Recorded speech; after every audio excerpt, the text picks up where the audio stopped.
And then when it came to 30, I had this total breakdown, complete breakdown. And a doctor that I went to visit, who was a physician in a hospital, said to me, well, if you don't go back to acting, I think you'll be ill. Hello, Joanna. Thank you so much for taking the time to chat. Hi, Sam. And you have your tea, I see. I do. How do you take your tea? There's a kind of tea I really like. It's called Campbell's. And that's like, it comes in a big tin. And then if I don't get that, I get Clipper Organic, like regular tea, black tea, Clipper Organic with the unbleached tea bag. That's what this is. Huge congrats on After Love, a very well-deserved nomination. Anyone who sees the film would see exactly why. And I suppose to start, I'm really curious how you came involved, or how did that role come up? Because I like just the fact that it's a first feature as well. Everything about it, I was just like blown away. I just got a script. My agent said, do you want to read this script and do you want to go and audition? I mean, it was regular, simple process in that way. I think Aleem had a definite idea about what he was after, in terms of who he wanted to cut. What, I don't know how they looked and whether it was a quality. I'm not really sure, but he definitely had some idea because he was very rigorous in the process. And initially, I think I couldn't go to the audition, or I think I didn't have time to prepare it and learn it. So I said something like, well, I don't think I can do this. I'm really sorry. And they said, oh, we'll just come in anyway and we'll have a chat. Because I definitely didn't have the time to do any preparation. It was some end of some job where everything was going nuts and it was really hot. I went in and just had a chat. So the first session was just having a chat. And what that got me to thinking about was a lot about the difference of working in TV and working in film, and what the two, how distinctly different they might be from an actor's point of view. And that's really interesting. I mean, I do really like working in films, and always have, no matter what budget level.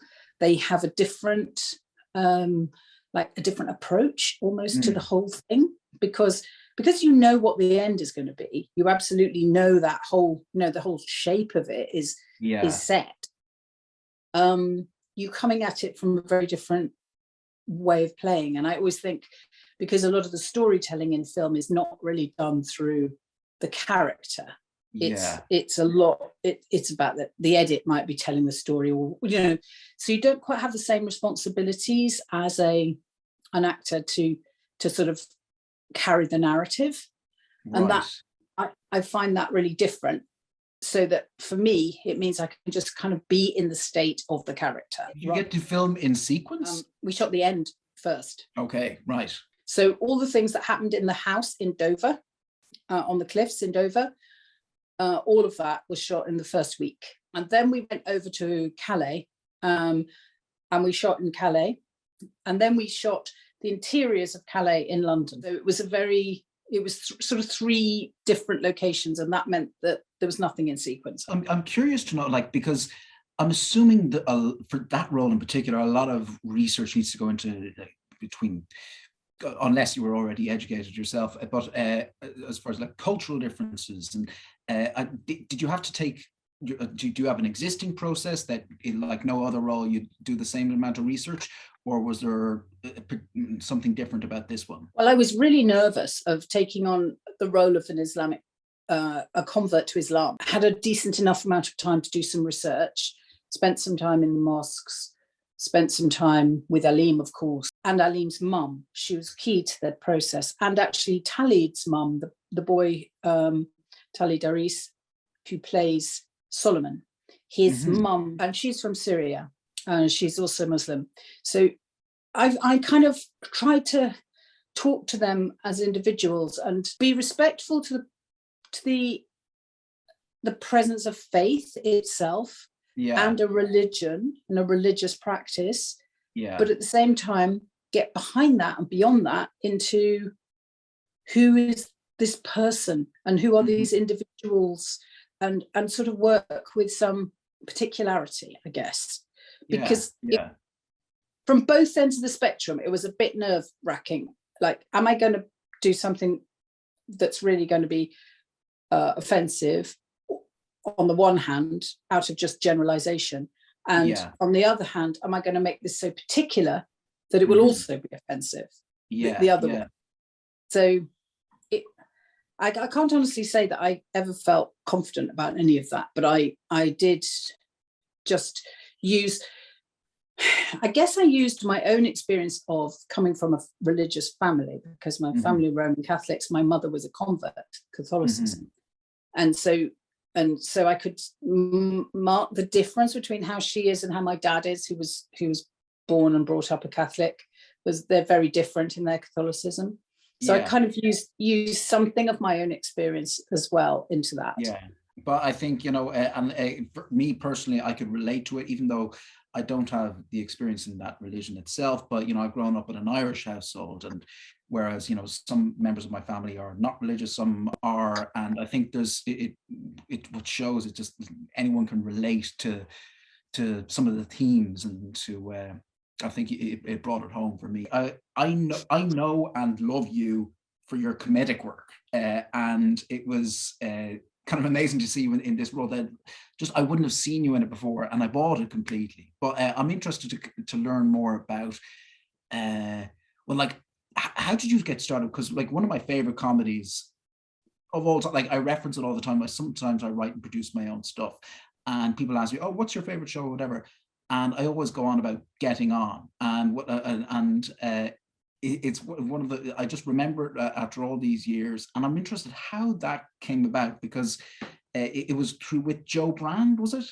Well, it was Vicky Pepperdine and I had worked together on a comedy drama for Channel 4 1,000 million years BC ago, that was called Transikos, I think was the final title.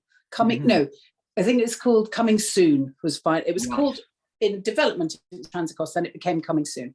That is on YouTube, and that is a kind of, I think that's a sort of benchmark for me of things that I hold quite dear in terms of working through from improvisation and so on. And Vicky and I had been working on that for a long time. Vicky was close friends with Jo Brand because their children were the same kinds of, you know, well, not exactly the same ages, but there was, you know, there was crossover, and she also was a neighbor. So it really started out like a little neighborhood project, in that we could meet regularly and we could come up with ideas and throw them around. And we started to develop it. And then I was working with Peter Capaldi, as you know. I say, as you know, that's very arrogant. I do know. But anyway, a lot of people know that because they watch The Thick of It, which is what I thought you were going to say you enjoyed. Well, that's the given. That's the given. And so Peter, of course, I really respected hugely as a director, because he had directed, and he's won an Oscar for directing his first short film, and he had worked a lot as a director. So I knew that he would bring something to this as a director. And I think it was the marriage really of the skill set that we wanted to kind of work within, which was improvising comedy. Although that said, all the scripts were in fact written, but then we were allowed to kind of move off that, exactly like in The Thick of It. I think anyone would look at your career and aspire to the success that you've had throughout and sustained, and it's only continuing, it seems. And anytime I look at someone like you, I assume, oh, they've been acting for forever. They've been since the age of 10 or whatever. And I was interested to read that you got success in your 30s, unless that was incorrect, and you started later in that way. And I always find it reaffirming, because I still feel in so many ways I'm trying to get my foot on the ladder. And would you have any advice for people who are, let's say, beyond the age of, 20s, they're into their 30s and they're looking to just get started? How long have you got? I'll try and give you a short answer, but the first job I did, or one of my very, very early jobs after I did start, as you say, late on, was working with an actress on Casualty, the well-known medical drama that's been going on for 1,000 years Now, you've been in it, yeah, of course. I've been in it twice in Like two different capacities. I got well, obviously. That first job I did was working with an actress who was, at the time, I think 93 or something like that. When I had the conversation with her about her starting, she said she didn't even start until she was in her 60s. So wow. she had had a whole career working as a BBC publicist, and then she wanted to be an actor, and she started in her 60s. So it absolutely is never too late. If that's something you're holding as a dream in life, I would say go for it no matter what your age.